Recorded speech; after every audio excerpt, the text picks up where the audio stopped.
Hello. Today I wanted to talk about something super fun. Something super lighthearted, something super good vibes, hashtag good vibes. I don't know, that's just the mood I'm in today. So today I wanted to talk about my anxiety. Yay! Yay! I wanted to talk about it because it's one of the most challenging things I deal with on a daily basis. I've struggled with a lot of different mental health struggles, okay?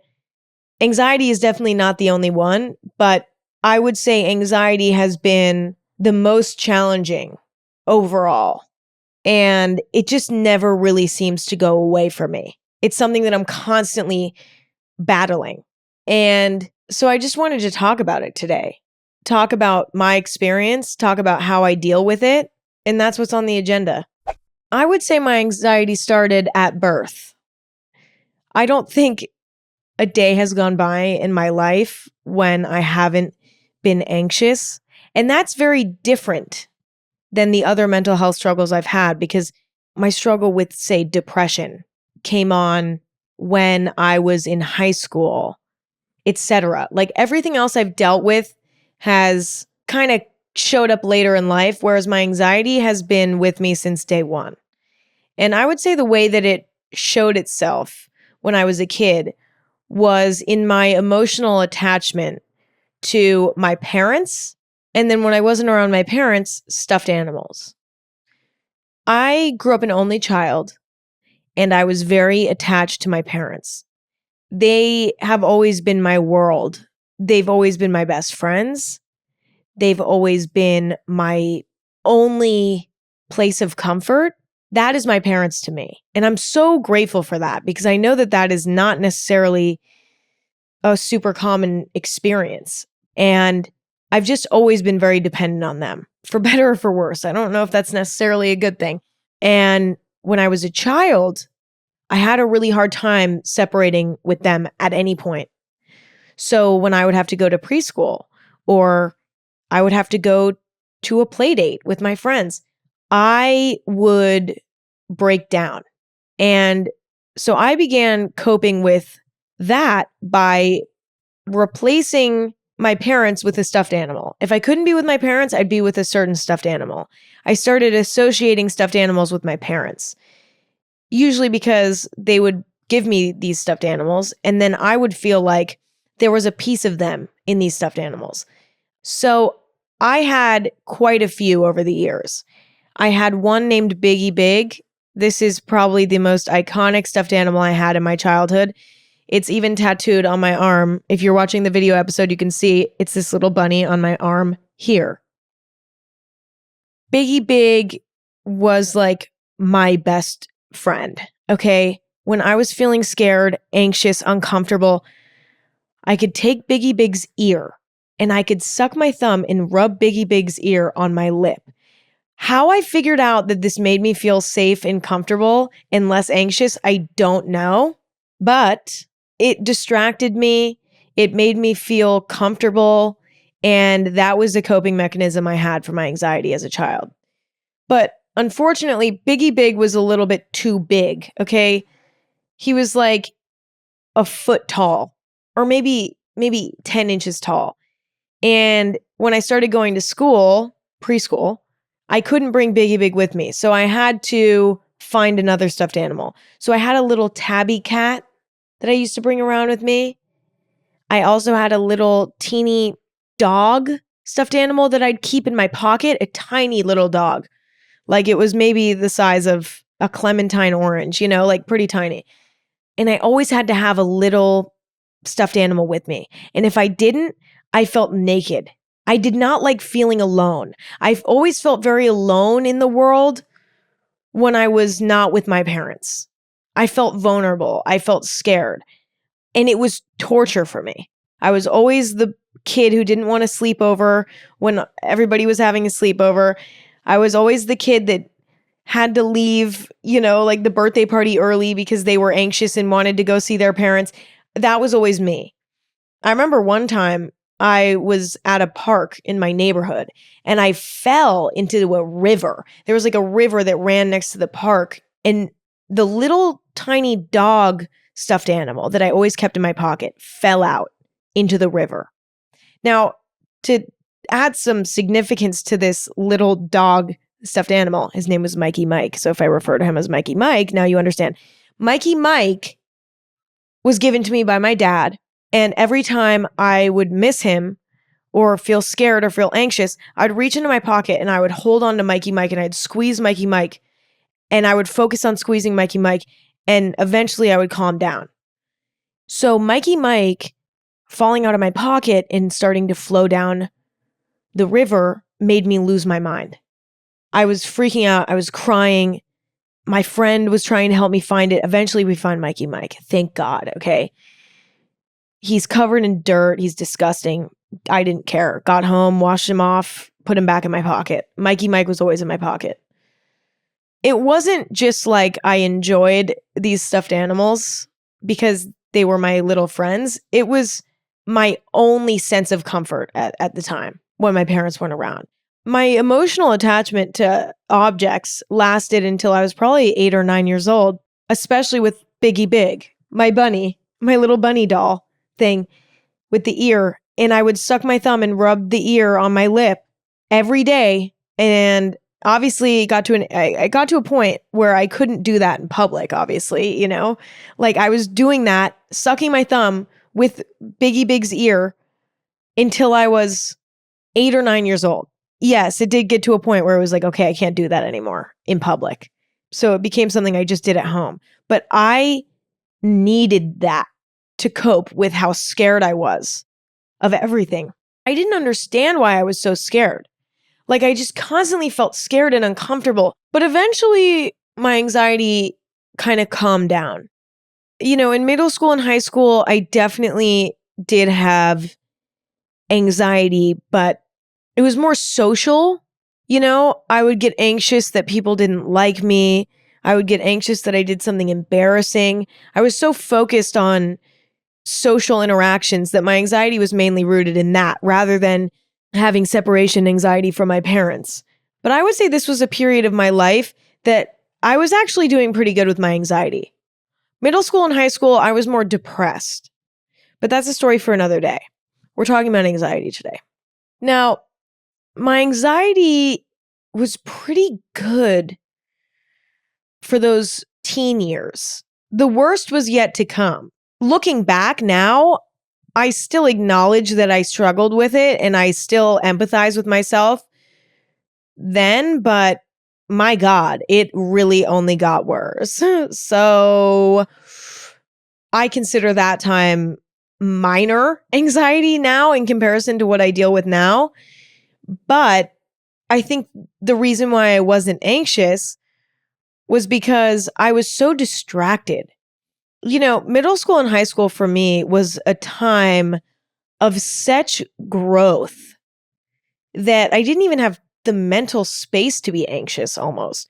I was so focused on daily life in a way that almost gave me no room to have anxiety about things that are more existential. I was worried about the small, mundane little details of daily life. Oh, am I going to make it to school on time? Oh, am I going to have a date to homecoming? Oh, am I going to sit with my friends at lunch today? Or are they going to be being mean to me? Or, oh, do I want to hang out with that girl? She's kind of pissing me off recently. Like, I think I need a break from her. Like, that was the type of shit I was thinking about. It's interesting that when I was a child, I was anxious about my parents and something happening to them. And that is like a far more existential anxiety than what I was experiencing in middle school or high school. It's interesting to me because it's like I almost experienced a less sophisticated form of anxiety in middle school and high school than I did as a very young child. It's almost like my very young mind was able to see the bigger picture. And then I lost sight of that in middle school and high school and was only really anxious about surface level bullshit that didn't really matter. Whereas I would argue me having anxiety about my parents is incredibly rational. Me having anxiety about whether or not a boy likes me and it literally destroying me, you know, like that to me is stupid and much more normal, I would say too. Like that's an anxiety that everybody deals with. I wouldn't say that's necessarily a demonstration of actually having an issue with anxiety, right? But long story short, middle school and high school, I don't know. I don't think my anxiety was that bad. It was pretty normal, I would say. It wasn't excruciating. It wasn't ruining my life. It wasn't controlling me. It was a lot milder, and it was about a lot less serious topics than when I was a young child. Then I had a weird turn of events in my life, and all of a sudden, I start making videos on YouTube, and I start gaining followers on Instagram, and I start gaining followers on YouTube, and I start gaining followers on Twitter, and all of a sudden I'm like, whoa, what the fuck? And then about a year after that, I have somewhat of a career on the internet. Now, this is when the anxiety starts to creep back in for the first time in a really big, really serious way. I think what re-triggered my anxiety in a big way was the fact that all of a sudden, I was like incredibly accessible by whoever wanted to access me through the internet. I felt exposed to the world, even though the entire world was not fucking watching my YouTube channel. Because anyone could if they wanted to, you feel exposed. And that sort of triggered some anxiety for me. The fact that anyone could be out there watching me. Somebody who's creepy, a fucking murderer, anyone out there could be watching me. And that started to freak me out. And then I had another wave of anxiety starting to feel like, wait a minute, I don't deserve this. To have people watching me, paying attention to me on the internet. I don't deserve this. And that started to give me anxiety, having all this imposter syndrome, feeling like I don't deserve what I've built in a way. As my career on the internet grew more, I started to feel isolated because I started to realize that it was not as easy to make genuine friends now that I have maybe more to offer in the eyes of people, and I need to be more careful, and I'm much more prone to get taken advantage of. Now, this made me very anxious because what I realized is the only people who I know truly have my back are my parents. And this sort of reinvigorated this anxiety around my parents, something happening to them.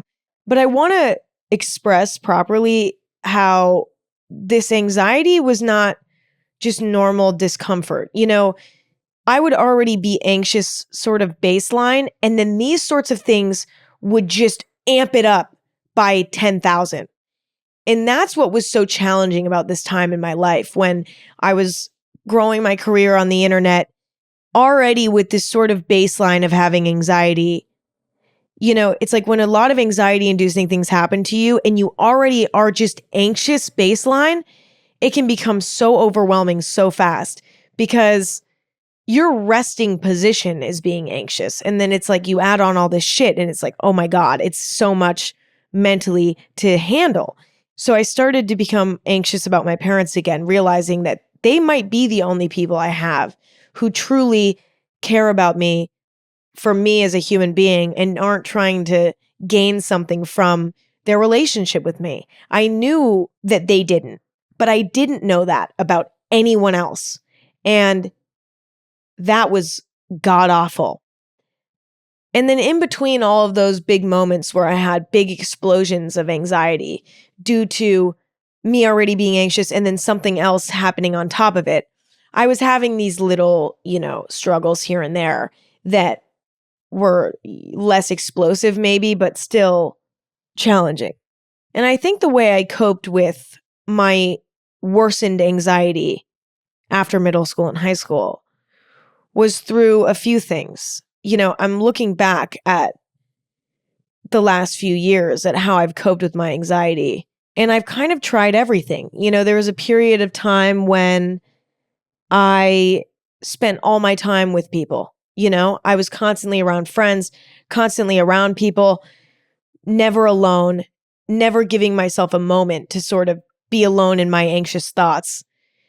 I've also dealt with it through being super emotionally invested in romantic relationships I've been in. Like, I can remember one in particular many years back where I was just so focused on the relationship because it was a distraction for me. It was like a drug. I also would say that there's been times when I've sort of drank alcohol. I mean, I'm very grateful for this. I don't think I've ever abused alcohol or any substance for that matter to help with my anxiety. But I definitely have had phases in my life when I've been drinking a lot, just like on a frequent basis to sort of get the edge off. But what I learned from that was that, alcohol makes anxiety far worse. You wake up the next morning after drinking and you have worse anxiety than you had the day before, times 10. So I learned that fast. But those were some of my coping mechanisms. Although I would say none of them worked. None of them worked. And so my anxiety continued to get worse and worse and worse and worse. And I would say the past year has been one of the hardest years for me with my anxiety thus far. So now that you sort of have my anxiety history, now let's jump to today. In order to jump to today, I need to tell you a story. And I've actually told this story before. So if you've heard it before, just relax and I'll make it quick. So I have always wished that I could smoke weed. Like, I've always wanted to smoke weed because everybody's like, Emma, like, you're so anxious all the time. If you could just smoke weed, everything would be better. Like, you need to smoke weed. It's so helpful. And I've always been like, okay, I will, sure. Like, I will do anything, sure. And I've tried smoking weed a few times. I have an entire episode about weed. So if you want to go check that out, go ahead.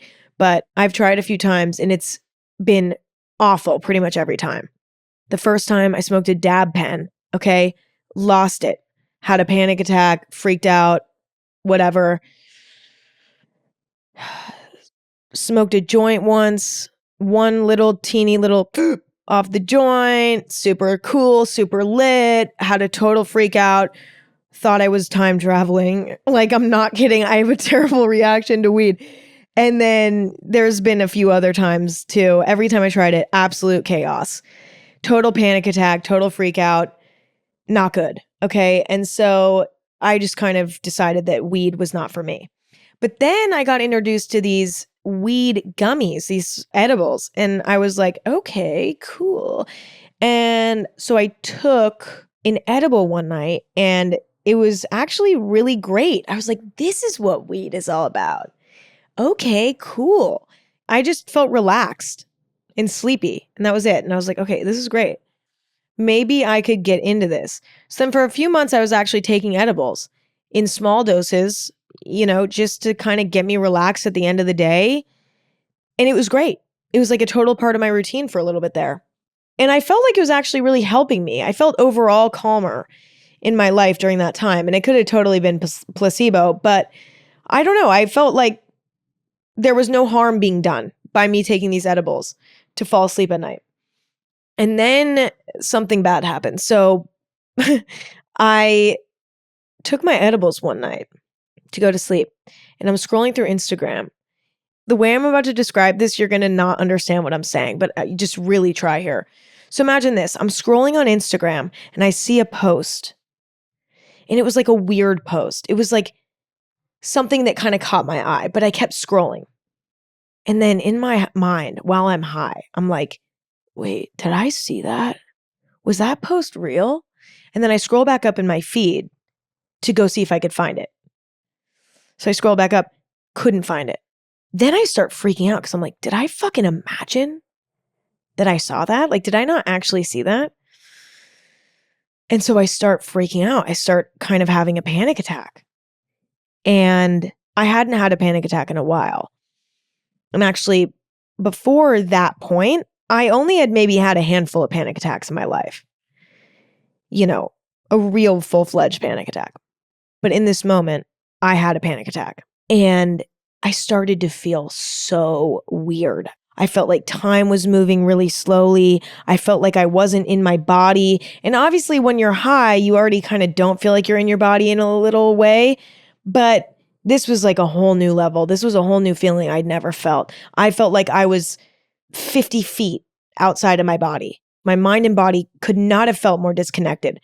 I almost felt like I had amnesia in a way. Like I felt like I couldn't remember anything. Like everything felt foreign to me. Like when I looked around the room, I was like, I don't even know where I am. Like, is this even my fucking house? Like I was like looking around like, whatever. I looked in the mirror. I was like, I don't even recognize this person. Everything around me felt foreign to me.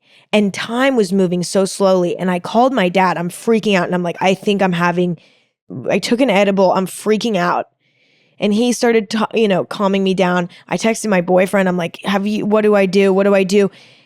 And I'm just having a fucking meltdown. I'm having a full panic attack. My body is shaking. I'm like losing it. And I couldn't remember things properly. Like I would start to talk and then I would forget what I was talking about. And then I'd remember and then I'd forget. And it was like my memory was coming in and out.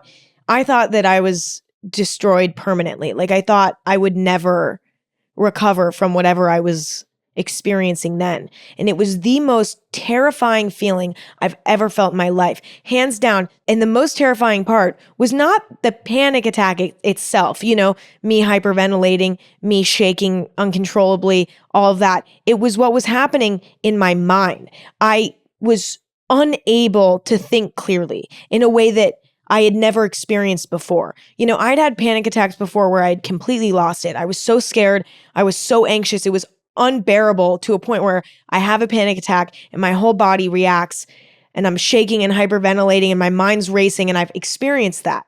But in that state, I'm thinking clearly. I'm almost thinking too fast, right? But when I had this experience while high, it was almost like I couldn't think at all. And I didn't even feel like I was in my body at all. And it was so fucking scary. This is why I'm never touching weed again. You will never see me high again, ever. Because not only was that experience so traumatizing, but I've had experiences similar to that since then without the influence of weed. And that's why the last year has been so hard for me, because what I discovered was dissociating. And I had never experienced dissociating as a part of my anxiety before. Now I'll explain to you what dissociating is. Dissociating, according to mayoclinic.org, is feeling disconnected from yourself and the world around you. For example, you may feel detached from your body or feel as though the world around you is unreal. Everyone's experience with dissociation is different. betterhealth.vic.gov.au wow, okay, says mental illnesses such as OCD, panic disorder, and post-traumatic stress disorder may cause similar symptoms to dissociative disorder. Okay, my point of that is many people can experience this sort of sensation, in many different ways. But this experience with weed was the first time I had ever dissociated. And the reason why I don't think I've really talked about it much before is because I genuinely don't know how to explain the sensation. I've tried to explain it to my parents. I've tried to explain it to my friends who don't experience it. I've tried to explain it to my boyfriend. Like, it doesn't matter. Nobody understands unless they've experienced it. I remember people I knew, friends I used to have, telling me that they were dissociating and that they were like, it was uncomfortable. And I was always like, what are you talking about? I don't get it. I could not comprehend what that feeling felt like until I experienced it myself, because it's such a bizarre fucking feeling. But for whatever reason, ever since that day, I have consistently struggled with more panic attacks and more feelings of dissociating. I'm going to try to further describe it. I found a little excerpt online. It can also be described as feeling detached from yourself, like in a dreamlike state, feeling weird or off kilter, and like everything is surreal. The disconnection that you can feel between your mind and body when you dissociate can make it so hard to be social. And prior to this point in my life, I had never really struggled with being social. I mean, I struggled with being away from my parents and being social when I was a child, but when it came to talking to people, I would say I was pretty normal. If I had any sort of anxiety, it was not out of the ordinary. Once I was a little bit more grown up and mature. Obviously, when I was a child, it was different. But going to dinner, going to dinner with a friend never made me anxious, right? I would just be excited. But now that I fear at any given moment, I could start dissociating and feeling weird, getting that weird feeling. That scares me because when I feel like that, I can't think clearly at all. When I'm dissociating, I don't feel like I'm in control of what I'm saying or thinking, although I am. And that's what's so bizarre about it. It makes no sense. It's completely contradictory. It's like, on one hand, I feel completely out of control. I feel like I can't think clearly, therefore I can't speak clearly. But what's weird is I can. I'll find when I'm dissociating, I'm having conversations, but I don't even feel like I'm there. Like I'm not even consciously thinking about what I'm saying. I'm just saying. And when I reflect on it, I'm like, I didn't even say anything weird. How is that possible? But this whole experience has made me a lot more socially anxious because I fear that I might dissociate when I'm in a social situation and say something weird or just feel out of control in general. And that scares me. And what scares me even beyond that is the fact that when I dissociate, I tend to get a panic attack because I'm so scared of the feeling of dissociating that it makes me have a panic attack. And the whole thing is so challenging. But I also understand that this is just a normal part of the way that my brain works. And everything's okay. I'm okay. The world around me is okay. The thing about anxiety is that anxiety is not real. Like irrational anxiety, which is the majority of the anxiety that I feel, is not real. I'm not losing my mind.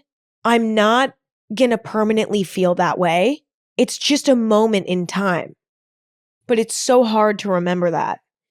And the first year or so that I was experiencing this sort of pattern of general anxiety mixed with this feeling of dissociating, mixed with a higher frequency of panic attacks was just so exhausting for me. And the thing is, it wasn't even happening for a reason. Like, don't get me wrong, there were things that would sometimes trigger it maybe, but there were also times when it just would come out of nowhere. Like I would just start disassociating for no reason. And for the first year or so that I was experiencing all of this, I was a wreck because every time I would feel it, I'd be like, this is the time that it's never going to go away. I'm going to be stuck with it. It's almost like when you're crossing your eyes and then your mom says they're going to get stuck that way. That's like what I was saying to myself every time I would have a panic attack, every time I'd dissociate. I was like, this is going to last forever. I'm never going to get out of this feeling. I'm going to be stuck with this forever and it's going to kill me. But then it passes and I'm fine again. And sometimes weeks will go by and I won't dissociate. I've had like a month go by where I haven't dissociated. I've had weeks go by where I don't have a panic attack. I've had a month go by where I don't have a panic attack. I never know when this stuff's going to happen. But I will say that at this point, I've found a lot of ways to deal with it. And I wanted to share those with you. Things that I've learned that help with more intense anxiety and even just normal day-to-day anxiety. Anxiety in general. I've had to figure out ways to deal with this because it's almost like survival in a way. I have to figure out how to deal with this in the right way because I don't have a choice. And so I'm going to share with you some of the ways I personally deal with my issue with this. The first thing that I do is I reflect on what I need. Sometimes when I'm anxious, when I'm having a panic attack, when I'm dissociating, I need to talk to someone. I need to call my parents. I need to call one of my friends. I need to call my boyfriend. I need to call someone. Sometimes that is the last thing I want to do, and I need to be alone. And if I'm in a public setting, I might just need to go to the bathroom for a second in those moments when I'm not alone, but I need to be alone really quick. I'll take what I can get. You need to ask yourself, what do you need right now? And that's so important because I think a lot of times we don't ask ourselves what we need, and instead we just do what we think we need without asking. Does that make sense? Like, a lot of people talk about how when you're anxious or panicking, you need to talk it out with someone. But there's also a lot of people that say that when you're anxious or panicking, you need to just take deep breaths on your own. A lot of people are giving advice left and right about what the right thing to do is when you're struggling with anxiety or whatever. The only person who knows what they need is you. So don't listen to the little voice in the back of your head telling you, well, I read something online that says that when you're anxious, you should be alone. Or I read something online that says when you're anxious, you should not be alone.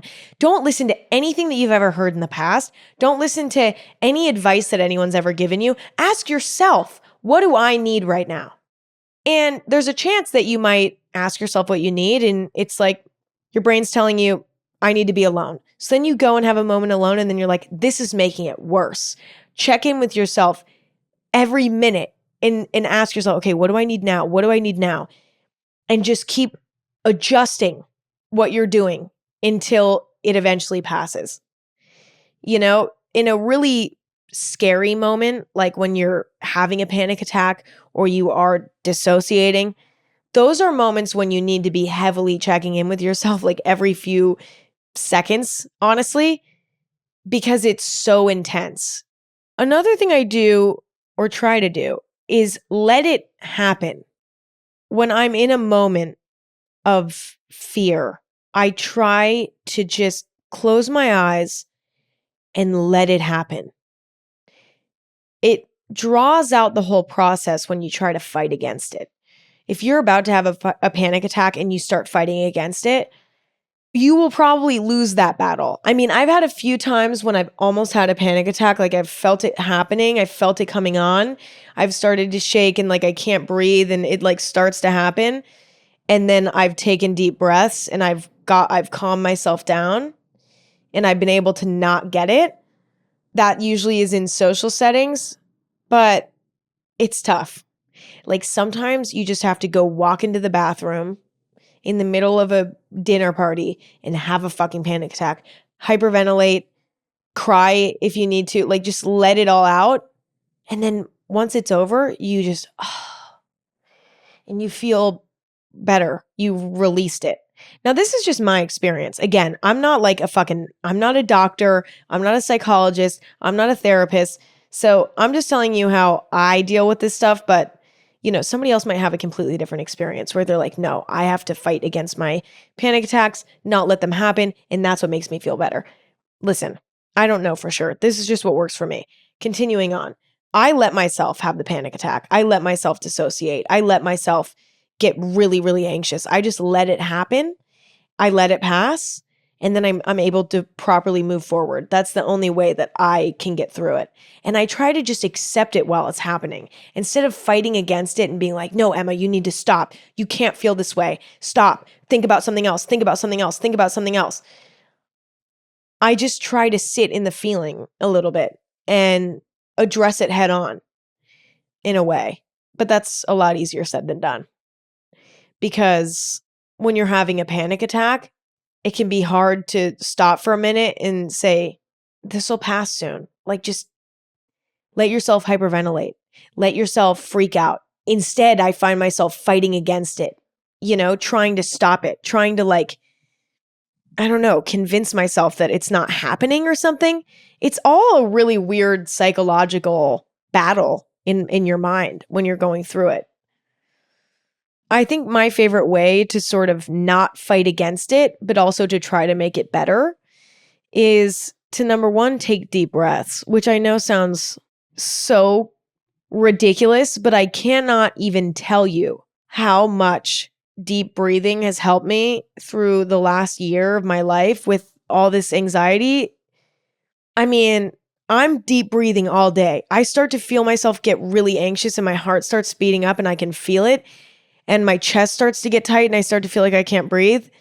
And I know I'm like, okay, my body is anxious. Like, I don't know, like something's beginning here.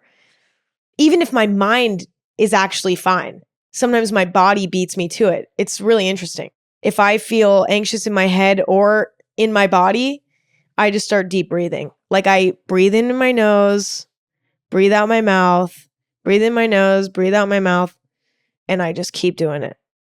And while I'm doing that, I'm focused on my breath on one hand, but I'm also letting my mind just run through what it's running through. And I just keep deep breathing until my mind eventually slows down. It's not easy though. And I know that. I don't want to make it sound easy because it is fucking hard. I also don't force myself to do anything challenging if I'm having a panic attack or I'm dissociating. Like if I start to feel it coming on and I'm trying to write an email, I'm not going to keep trying to write that email. I'm going to stop what I'm doing immediately and I'm going to start deep breathing. I'm going to lay down flat and just close my eyes and just relax. I'm going to go in the bathroom and count to 50. I'm going to do something that just distracts me and relaxes me for a second while my mind sort of gets back to a manageable place. I don't even know why it works. Because when I'm in the bathroom, say counting to 50, it's like I'm counting to 50 and I'm deep breathing, but I'm also panicking simultaneously. It's all happening at once. But there's something about doing a little task like deep breathing or counting to 50 that slows your brain down a little bit while not completely distracting you or trying to take the attention away from what's happening in your mind. And last but not least, I have to remind myself that it's going to pass, because in those moments, you're so scared and you feel like you're going to feel like that forever, and you're not. And that's what you have to remember. But it's so fucking hard because when you're in it, you're like, I'm stuck here. Like my brain is going to feel like this forever. I'm never going to get out of this. And I'm stuck like this and I'm never going to get out of this. And it makes it worse. Honestly, half of the time when I'm having a panic attack or I'm dissociating and then it causes a panic attack, my biggest fear is that that feeling is never going to go away. But the truth is, it will go away. It will pass. And so I just have to remind myself of that. Remind myself that this is normal. This is just part of being a human. Everything's going to be okay. This is not necessarily a rational reaction to anything that's actually going on. Don't get me wrong. You can get a panic attack about something and it be rational. But what I'm talking about is me just getting a panic attack for no reason. Me just dissociating for no reason. Those are the hardest moments because there's no way to rationalize why my brain is doing what it's doing. And so it's extra scary for me. And so in those moments, I have to remind myself that it's going to pass over and over again. I'm like, this will pass. This will pass. And then it does. And then it's fine. Oh my God. Anyway, you guys, this is a very complicated topic and it's a very, very upsetting thing to deal with. And if you deal with anxiety, panic attacks, dissociating, anything like that, I really, truly feel for you because it is so fucking awful. And whether it's triggered by a life event or it's triggered by nothing at all, it feels like the end of the world in those moments. And it's one of the most excruciating things I've ever felt. There's no easy fix to it, but I think getting to a place where you can remind yourself that it's going to pass and getting to a place where you can calm yourself down without trying to push the experience away, if that makes sense, is the best way to be. Acknowledging and accepting the fact that you are scared and you're freaking out. Telling yourself you're going to ride it all the way through and you're going to come out the other side feeling much better. Coming to that conclusion and figuring out how to handle it that way, I think is really, really helpful. But anyway, that's all I have for today. Thank you guys for listening. Thank you guys for hanging out. You can listen to Anything Goes every Sunday and every Thursday. You can check out Anything Goes on Instagram at Anything Goes or on Twitter at AG Podcast. You can check out my coffee company, Chamberlain Coffee. use code AG15 for a little discount. And that's all I got for today. Thank you guys so much for listening. Thank you for hanging out. And I hope that this was helpful for somebody out there who's dealing with the same thing, just to feel a little less alone, or to maybe hear an experience from somebody who deals with something that someone you know deals with. Did that make sense? Okay, I have to go. I appreciate and love you all. And I'll talk to you soon. I keep forgetting to give you guys forehead kisses. Forehead kiss. Okay, I love you guys. Talk later.